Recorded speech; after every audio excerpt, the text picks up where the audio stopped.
Hey, happy Mother's Day to all the moms out there, and welcome to Calgary Life Church, our broadcast for today. We're so delighted to have you with us. Happy Mother's Day to all of you.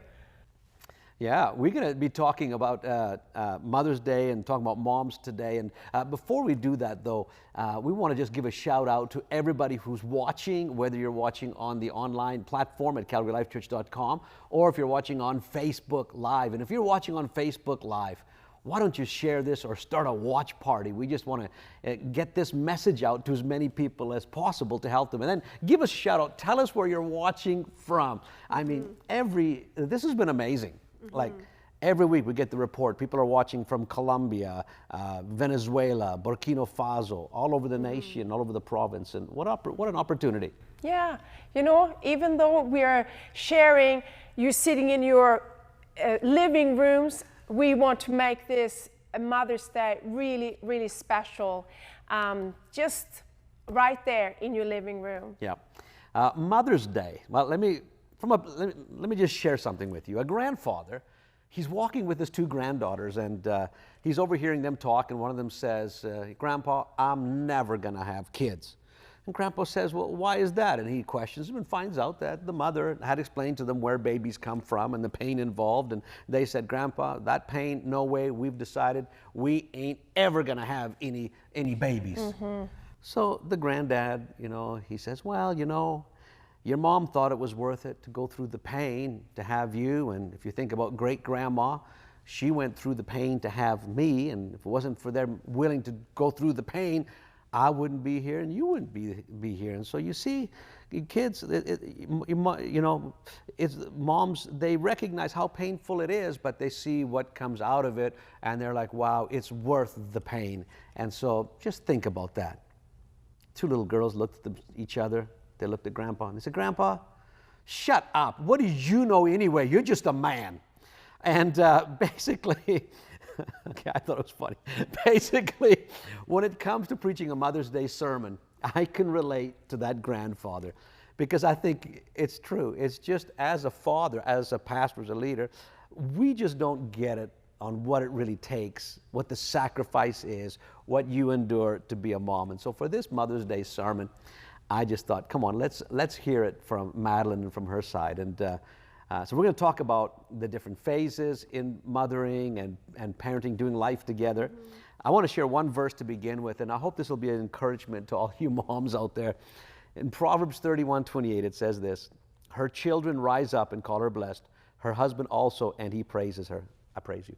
And her children rise up and call her blessed. I think that verse indicates that a lot of times kids don't realize the value, the sacrifice, the investment, the value of moms. But when they rise up and they realize, wow, my mom was amazing. And so moms, don't give up heart. No one else may recognize what you're doing right now and you wonder if it's worth it. Listen, it's worth it. And so let's talk a little bit about the whole journey of motherhood. Now, I think it'd be a good opportunity to share a little bit about where you came from, where you grew up, and some of them know that, we kind of met on the mission field, but tell us about what you were doing before you got married.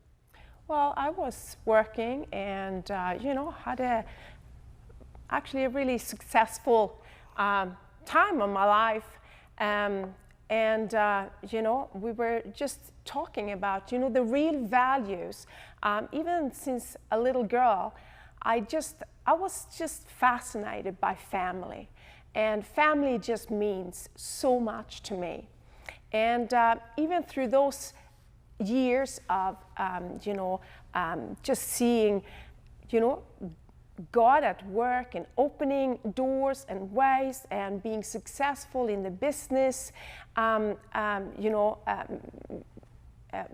of my life, I just always knew that no matter how much money I was making, how great opportunities it was out there for me, that would never, ever measure in regards to what I wanted to see and how I valued family, marriage, and children. And from the get-go, I was really, that is what, I valued in my life. And I think that, it's good to take a moment. And I think that in this whole crisis, COVID crisis, you know what? It's like a Selah. It's almost like, I don't think for a moment that God, put this on earth. But in this moment, in this time, it's really important that we take a moment to just reflect on the true values of life. And I think that, this just time of spending more time at home, being with our families, being in our houses and, nowhere to go. It's just given us, time to just slow down and actually see, but all these things that we take for granted and things that actually look so mundane and we don't really value them in our society today. And for me as a mom, I put value on those things. And I think in this society, and for you young moms out there, I want to just encourage you. It's not for nothing that what you are doing today, what you are putting on hold or putting down by, by the feet of Jesus, what you give up, God will make a way for you. I am convinced of that. I mean, I think that's just brilliant. Jesus said that wisdom is known by her children. And of course, he meant it figuratively. But, I look back at, now we've been married, we celebrated 28 years in quarantine about just a few weeks ago. And we've been doing this 21 years. And, the fruit has been amazing. No family is perfect. And so I'll say it right away. We have dysfunction and issues? Yeah, we're just like everybody else. But I think, you talked about like these values, and a lot of women, a lot of moms that when they're in that season of their life, when they got the ankle biters around them, the kids, and the house is a mess, and there's so much pressure that they feel they lose themselves. And that's one of the biggest things is the identity, because they're spending so much time investing and caring for these kids that they might think, well, what about me, and what about my purpose, and what about that? I think it is really important, that we just realize that our life is all about seasons. So you know what, most people and the trends right now, we're actually getting married later on in life. So most of us women and girls, you know what, we have a professional life, we have educations, and often, we've already, done a lot of things before we get married and start to have children. So I think that, that is good. In one sense, if you have that progression, because then you kind of feel like, what, I know what it is to have, a professional life. But I want to just take a moment and just, let's just put value where it's demanded, and that is to raise this next generation. I don't think that there's one more important job on earth than to get the privilege and being entrusted with a little child's life. It's like, jars of clay. And you know what? They are, breakable, and they are, delicate, but very moldable in our hands. And you know what? These jars of clay, they can be fierce and they can be strong. And, we are there not to break them, but to make sure that they are, covered, and we're teaching them that no matter the pressures that life brings, because they do, I am firmly, convinced that we are not to, raise our kids thinking that life is not a battle, because it is. life brings a lot of heartache and hard things to deal with, pressures. So you know what? We get to be these people that are, keeping the balance and in love and, protection over our children, not just, protecting them from all kind of pressure, but actually helping them grow strong and realizing, you know what, we never give up and we are there no matter what happens. Even if you do the wrong thing, we are going to be there. We want to be the first one that you call on. And that is that love that actually Christ has so well, been the example for us. And let's us be that kind of love in our families. We're not there to break our children, but no, we are there to cheer them on. And you know what? Let them be the history makers and the changers of this day that we are living in. So good.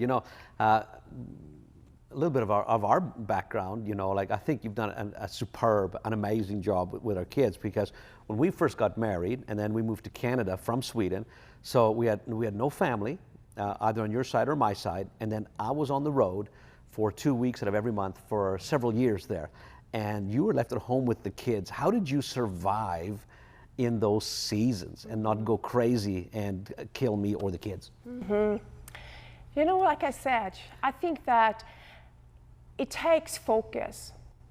And whatever you're going to do, when you do it with all your heart, that makes a big difference. I think it is realizing, this is what I got in my hands today. And I know that these little chubby cheeks and, little legs, they're not going to stay that little for that long. We just know it's a process, it's a season in our lives. And I think in the light of that, the hard days, like I said, very mundane, the just, everyday chores of you feel like you're going nowhere, but that is the moments that you just have to grasp hold of and enjoy the little things, the crazy things. And you got to have beings in a community where actually people are having the same kind of value, people from other generations. That's why I'm just thinking, feeling in love with what the church is all about. Here we get to be together and form community with not just moms in our same situation, but older women and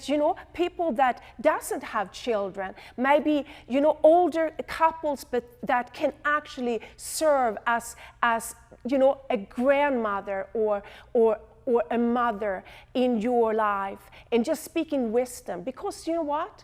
I'm on this end of my life now, and I am the one that can say to you, what? Life goes quick.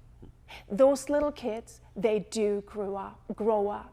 And it felt like, when you have preschoolers, it was like that was an eternity.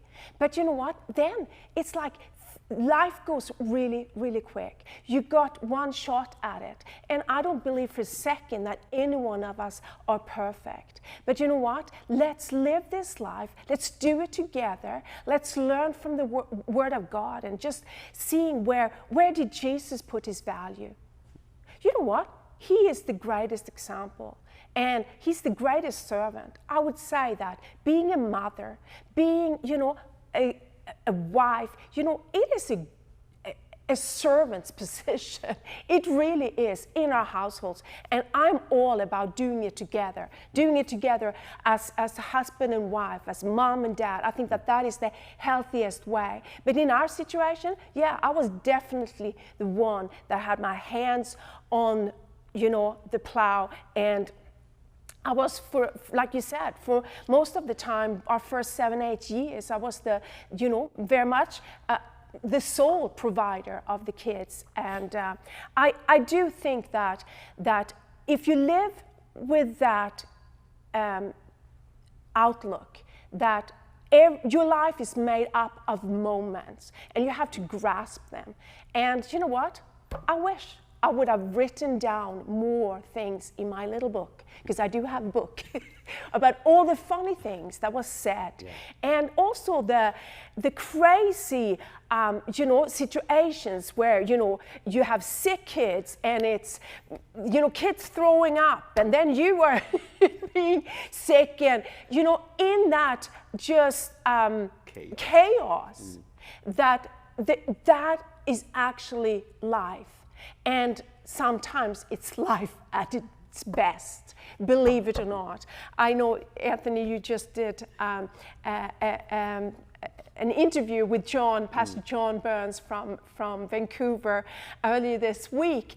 And I remember one time he called us and he said, "Madeleine, what's going on?" And I'm like, "I have sick kids over here, over there. I'm showering off Angelina. She was like thrown up or whatever." And this is what he said to me: "Madeleine, just mark it and enjoy every moment." Wow. And at that time I was thinking, that is just insane. I was just like so jealous of him and Helen to just kind of be out of that stage. But you know what? Now I can see that, there is something so incredibly beautiful. And our children is a gift from God. And let's do everything we can to raise them in a healthy way. And that is what I wanted to also, touch on in this time of isolation. I feel like in our family, I really do value, just teaching my children to be good at house duties. And that means it's like, it's the things that we can't live without. And that is, food, and knowing what good nutrition is, keeping a clean house, all these things, like, maybe we take that for granted. But in this day and time, I think it's really important for us moms to just hold up the torch and just teaching our children what order is like, and how you cook simple meals, how you do it economically. You don't just call and skip the dishes. You're going to be a very poor man. And what kind of nutrition is in that? You only know if you cook from scratch. And baking, for example. These are some of the traits that, in our parents' generation, that these were just obvious things that you did in a home. And today I feel like, we've forgotten, and maybe we don't talk about the value of that. I think that those things are actually bringing a lot of, peace to us. It's things we're focusing on, and it's, setting a table, it's servanthood. It is so good for our young daughters, our sons. I'm raising 3 sons, and I decided early on that they are going to be the greatest husbands. So they do not get away with not learning how to, do some of these simple chores. Laundry, cooking, the whole thing. Hello. I think 3 things that I was thinking of just as you were talking. Number one is that you were very intentional. That, you're going to prepare these kids, for their spouses, for their, take on responsibility. And I grew up in a house where, having an Italian mom who did everything. So I remember, and I shared it on the interview with John Burns, that I called you. We were living in Sweden. You were working in a different city, and I needed to make myself food, which was a crisis for me. And I called you to ask how to boil potatoes, because I didn't even know how to boil a potato. So you were very intentional. And the second thing, you were very focused on, okay, I got this season. You understood seasons a lot better than I did. And so, for example, when our 2 oldest boys, Gabriel and Alex, went off to Hillsong, you had taken a 1.5 years in saying goodbye and transitioning, preparing. And me, I kind of got it like the Wednesday before they left, and I was a mess. So I think that, you know, the two things that I really appreciate, Madeleine, was that you were intentional, you had an understanding about the seasons, and you know, the third thing is it was all about, you know, you exposed them to so many incredible fun things to do that really has, you know, I mean, Gabriel was an amazing chef. He loved to bake, and he would go, and people would be amazed. He would go into the pantry and bring out the flour, the pots, and everything. He knew what it was to bake bread or bullar, Swedish, the little cinnamon buns. But I think that was amazing. So in those early years, you know, did you ever feel like, you know, you lost yourself, or that you were missing out because you weren't investing in the kids, or? That I was invested. Yeah, absolutely. You can totally get a crisis of identity because you're just like, huh? I haven't gotten into the shower. I don't know. I haven't been to a mall for years. And, you know, absolutely. It looks like it's an endless, endless thing. For me, you know, my life was just touched and changed. I was set free. Jesus met me. I found such purpose. I was like 18 years old, and from that day, it was like, you know, this heart of stone. He gave me a heart of flesh and blood. And, you know, I just had that just discipline since, you know, I was born again, just with a strong devotional life, spending time in the Word of God, and worship. I'm just telling you, I don't think it's about being musical or being able to sing.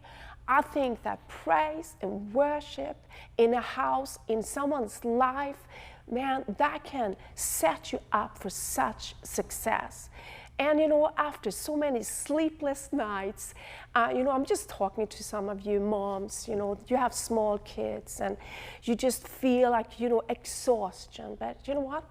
I found that just cherishing these things in my life, where I just put, you know, my faith, where does my help come from? It comes from He, the creator of this heaven and earth.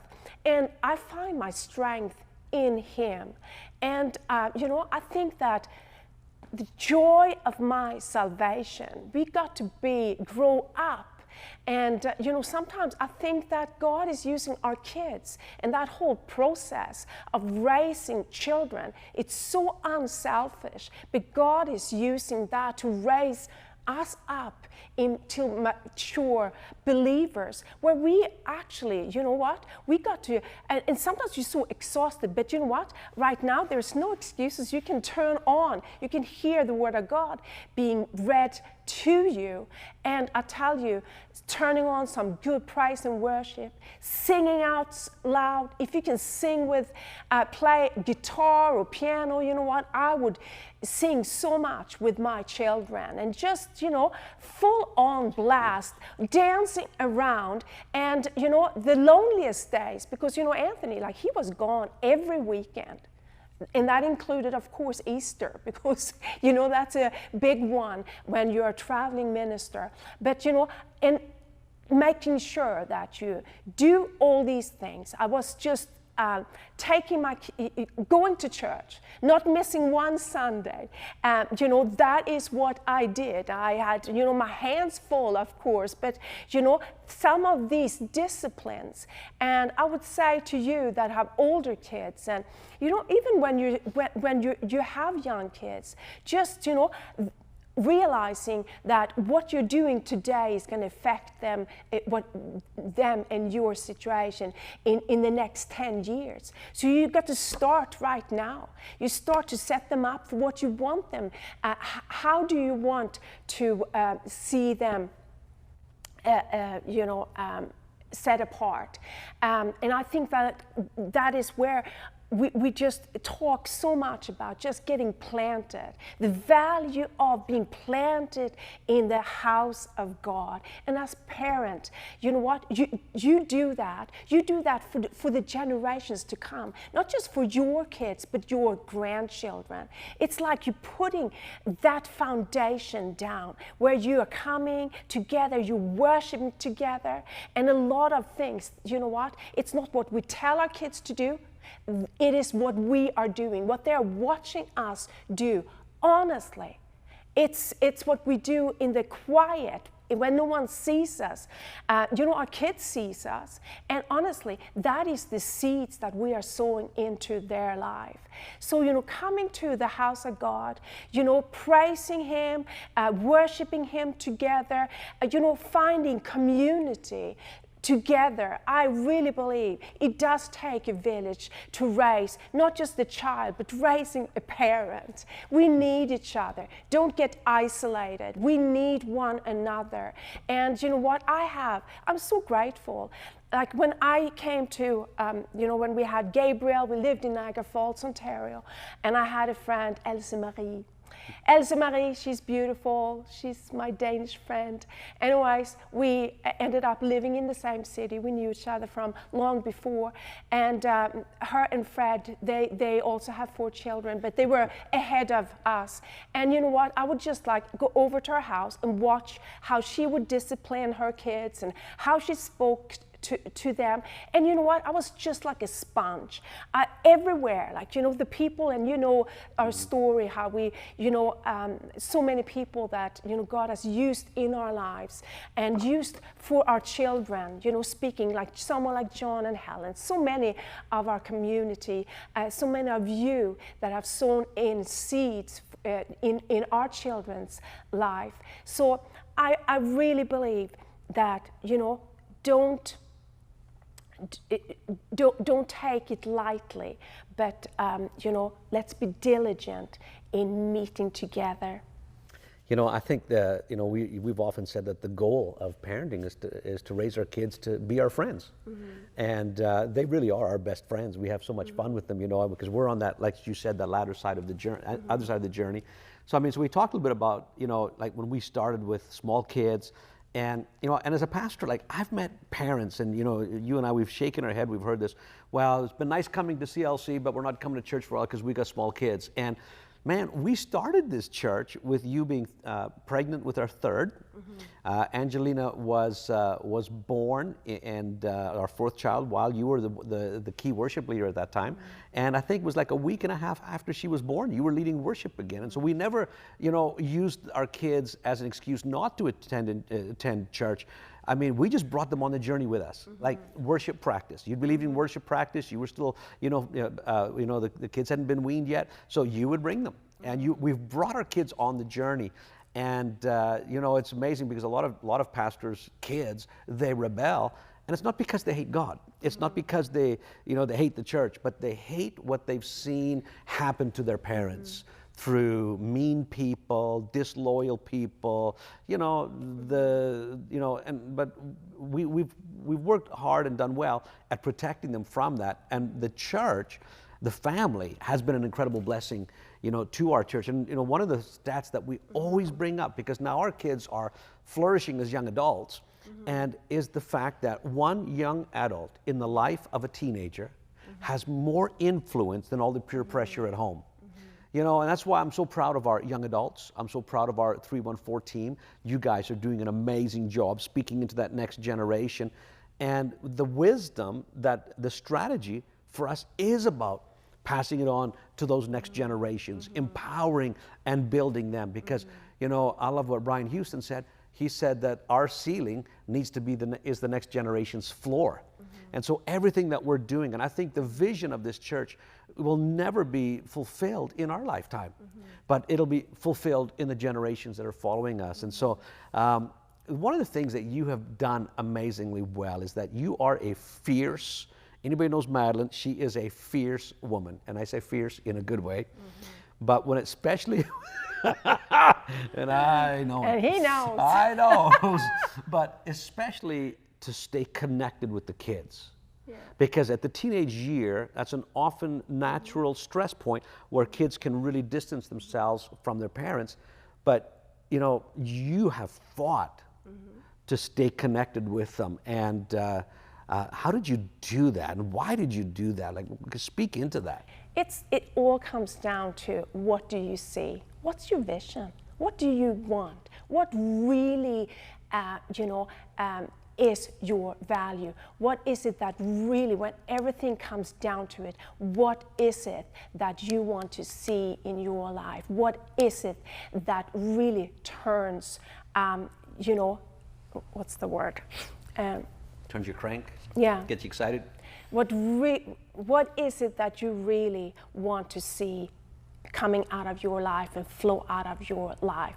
I think that our society as a whole, we are just so busy. We're just pushing, and there is just so much stimuli, things going on. We put our kids in classes, music, gymnastic, all these things, and just so many activities, where I just think that even through this whole crisis, I think that it's a good time to just reflect and say, you're going to disappoint someone.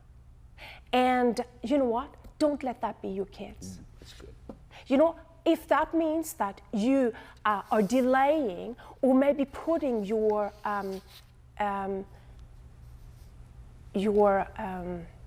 personal goals? Your personal goals, if you're putting your personal goals on the sidelines for a while, you know what? I believe that that is where God lives. He sees what we are putting in the ground, and sometimes we have to let it die. But know that He is faithful. He knows you. He sees. I love this, that God is a God. He sees to the heart, and He sees in the secret place. What you are doing today to just, you fight for your kids. And I think that, anyone, if you ever, heard me speak before, but I believe that that is where we develop our, spiritual gifts. Man, if it doesn't work at home, what? Why not? That is the greatest place where God has put you in charge of, and in a place where you can actually influence and lead your children. And I think that the Holy Spirit, He speaks to us in prayer.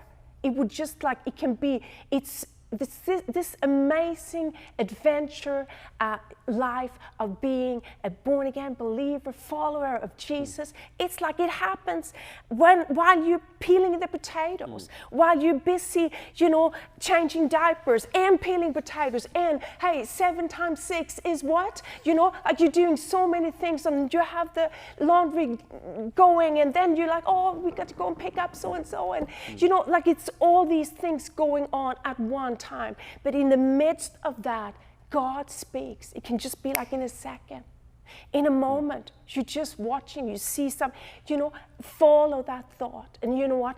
Don't let the sun set over your anger, it says. When there has been discipline and just different things, especially if you have, several, a household of kids, there's a lot of things going on, but just being very meticulous in going and making sure that, that they have been understood. Hey, what was it? Did I miss something? And you know what? I think as parents, we got to just be great examples in just like, forgiveness. There is such a power, and I think that you've been an amazing just example in that. Just, when the, when you have, had, when the crap hits the fan. When I've crossed the line or done something, disappointed, or we've learned that very quick. Is to even apologize and ask for acknowledge it, because I think that builds trust. one of the key things is that I've always used to measure is rules without relationship always breed rebellion. And I think that can happen. You know, and our time is gone here, but this has been great, Madeleine, just talking about this. And I want to just encourage some of you that are maybe watching, and I just finished with that one parenting equation that's so good, because I often hear, parents say, my kids are rebelling, so I'm taking away their phones and I'm making a 9 o'clock curfew, and they're adding the rules. And sometimes that rebellion is not because there's rules, but because the relationship is lacking. And a lot of people, when it comes to spirituality, they're rebelling against God because they think it's all about rules and measuring up, when it's really not. It's about relationship. And so if you've been watching this and you're like, man, I need some help, I need some encouragement, I want you to know God is a good, good Father. He's the Father God with a mother heart. And every one of us has got levels of brokenness and dysfunction in our life. You don't need to be perfect to come to God. You just need to be willing to come to God the way that you are. And so right now on the screen, if you're watching on the Church Online platform, a little button is coming up that says, I raised my hand for prayer, and would you take a moment and just, if you need prayer, if you'd like to give your life to Christ, you can do so right now. It's a miracle that happens. You experience, you receive the forgiveness of sins, a new life from God. It's all available for you. So my friends, thank you so much for tuning in this Mother's Day. Moms, you are awesome. We're so glad to have you. And don't forget, on I believe it's Tuesday night, we are doing our drive-by, our love drive. I don't forget what we're calling it, but we're taking up donations for the food bank and also for the mustard seed. And on the website are the lists where you can find out what they're needing. And so come by the church office between 5 and 7 on Tuesday night, drop it off, and we're going to distribute just a way as a church that we get to do a little bit more to add in this season. So let's keep adding value to one another. Families, love each other, have dinner together, enjoy one another. And remember, feed your faith, starve your doubts.